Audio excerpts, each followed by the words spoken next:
గ్రామ స్వరాజ్యం కోసం బాటలు వేస్తున్న శ్రీ పవన్ కళ్యాణ్ గారి ఆలోచనలకు అనుగుణంగా గ్రామ సభలో పాల్గొన్న అలహరి సుధాకర్ ఈ రోజు ఉదయం బోగోలు మండలం విశ్వనాథరావుపేట పంచాయతీలో సర్పంచి శ్రీమతి మంజుల గారి అధ్యక్షతన ముఖ్య అతిథిగా జనసేన పార్టీ కావలి నియోజకవర్గ ఇన్ఛార్జి అలహరి సుధాకర్ గారు పాల్గొన్నారు.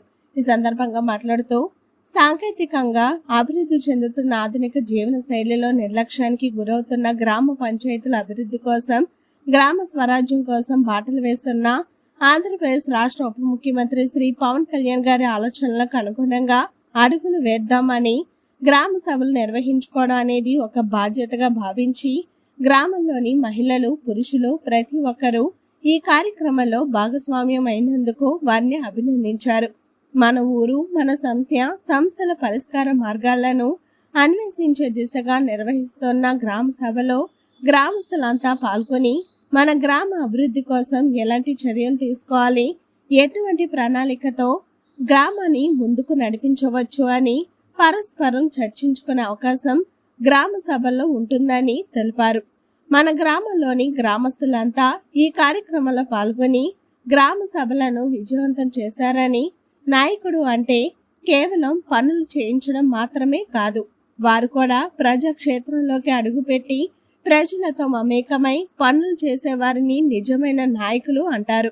అలాంటి నిజమైన నాయకత్వానికి అర్థం చెప్పే విధంగా గ్రామంలోని సమస్యల పరిష్కారం కోసం, గ్రామాల అభివృద్ధి కోసం గ్రామ సభలకు హాజరయ్యి ప్రజాప్రతినిధులకు ఆదర్శంగా నిలుస్తున్న గౌరవ ముఖ్యమంత్రి శ్రీ చంద్రబాబు నాయుడు గారికి, ఉప ముఖ్యమంత్రి శ్రీ పవన్ కళ్యాణ్ గారికి ఈ సందర్భంగా ప్రత్యేక అభినందనలు తెలిపారు.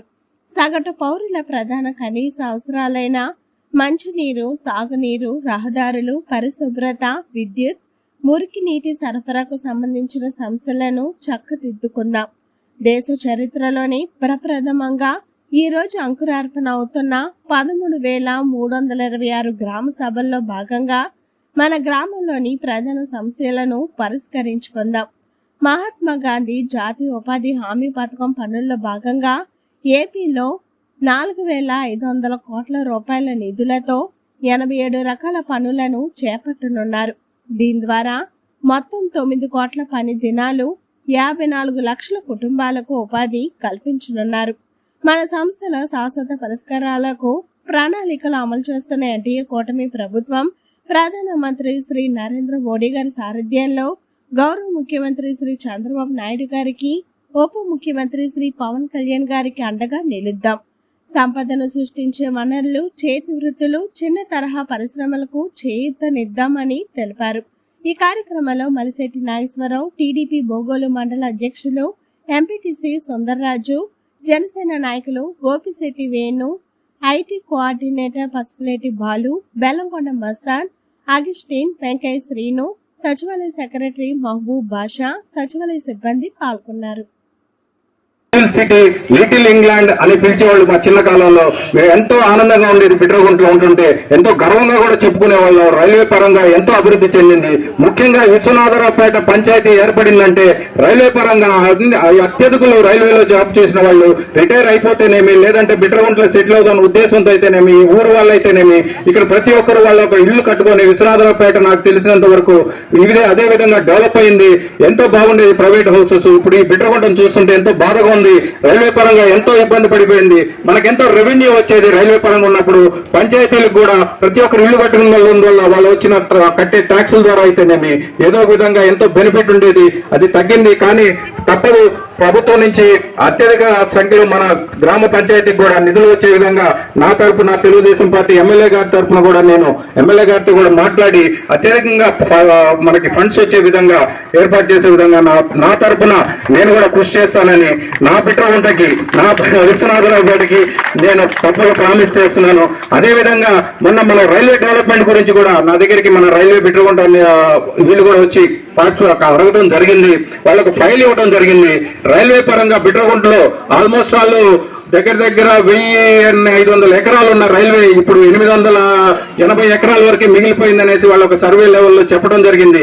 దాంట్లో వాళ్ళు మెడ్రాస్ నుంచి వచ్చిన ఒక కమిటీ అయితే ఇక్కడ రైల్వే పరంగా మనల్ని ఏ విధంగా డెవలప్ చేయొచ్చు, ఏ ప్రాజెక్టులు అయితే పెడితే మన రైల్వే పరంగా బాగుంటుంది అనేసి నా దృష్టికి తీసుకురావడం జరిగింది. దీన్ని చాలా నేను కూడా బిట్రగుంట వాసిగా రైల్వే అభివృద్ధి బిట్రగుంట అభివృద్ధి అంటే నాకు ఎంతో సంతోషంగా ఉంటుందనే ఉద్దేశంతో మొన్న పవన్ కళ్యాణ్ గారిని కలిసి పర్సనల్ గా లెటర్ కూడా వారికి సబ్మిట్ చేయడం జరిగింది.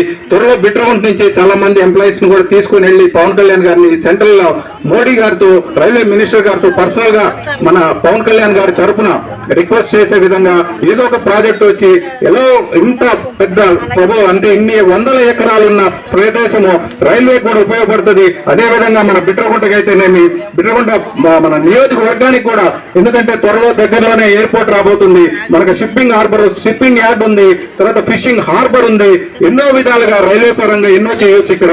కాబట్టి మా వంతుగా జనసేన పార్టీ తరఫున అల్లూరి సుధాకర్ గా మీకు మాట ఇస్తున్నాను, దీనికి గట్టిగా కృషి చేస్తాను. అదేవిధంగా గ్రామ పంచాయతీ మన పవన్ కళ్యాణ్ గారి దృష్టికి తీసుకెళ్లి మీకు ఏమైనా కావాలన్నా కానీ మనకు సెంట్రల్ నుంచి కూడా అనేక రకాలుగా ఫండ్స్ వస్తున్నాయి. మొన్న నాకు తెలిసింది గ్రామాభివృద్ధిలో వీళ్ళు సర్పంచుల్ని ఇంతవరకు నిర్వీర్యం చేయడం జరిగింది. సర్పంచులకి చెక్కి power almost all president of ఇండియాకు ఉన్నంత పవర్స్ ఉన్నాయి. అది ఏ విధంగా తెలియకుండా ప్రజలకు తెలియని విధంగా దాన్ని కనుమరుగు చేసేశారు. కాబట్టి మేడం మీకు చెప్తున్నాను, మీరు ఇందాక అడుగుతుంటే చాలా బాధ అనిపించింది. మీరు పార్టీల పరంగా అతీతం అవ్వచ్చు కానీ మన గ్రామ పరంగా అందరం ఒకటే. ఇప్పుడు మా ఉమ్మడి ప్రభుత్వం ఏర్పడిన తర్వాత తెలుగుదేశం, బీజేపీ, జనసేన పార్టీ తరఫున మాకు ఎంతో చిత్తశుద్ధి ఉంది. తప్పకుండా ఇది పార్టీలకు అతీతంగా గ్రామాభివృద్ధి చేసుకోవాలన్న కృత నిశ్చయంతో ఉన్నాము. ఎలక్షన్ల వరకే పార్టీలు, దాని తర్వాత ప్రజలే ఇంపార్టెంట్. కాబట్టి ప్రతి ఒక్కరు మీరు కూడా ధైర్యంగా ఉండండి. మీకు కూడా మా తరఫు నుంచి తప్పకుండా సహాయ సహకారాలు అందజేస్తామని, ఈ గ్రామాభివృద్ధికి ఎంతో కృషి చేస్తానని నా ఊరిగా నేను మీకు ఒకసారి మాట ఇస్తూ సెలవు తీసుకుంటున్నాను. జై హింద్.